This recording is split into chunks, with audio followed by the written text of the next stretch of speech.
Vou ensinar vocês a matar rato.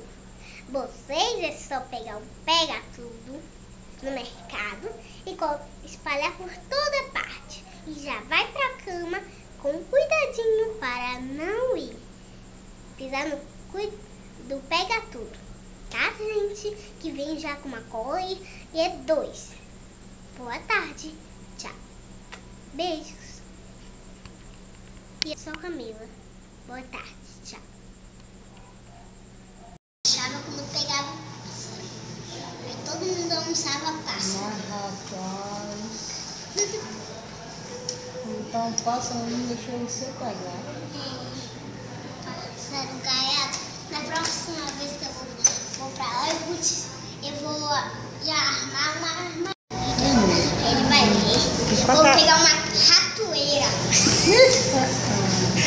Ratoeira de pegar rato. Eu sei.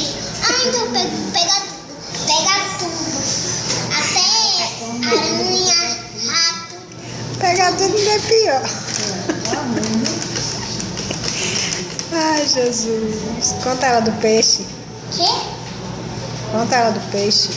Eu peguei um peixe desse tamanho, não foi, vovó? Oi. Eu peguei um peixe desse tamanho, ó. Ó o vitelão. Olha o tamanho do peixe que eu peguei. Igual a história do pescador. Pegou um peixe sem isca, não foi? Que minha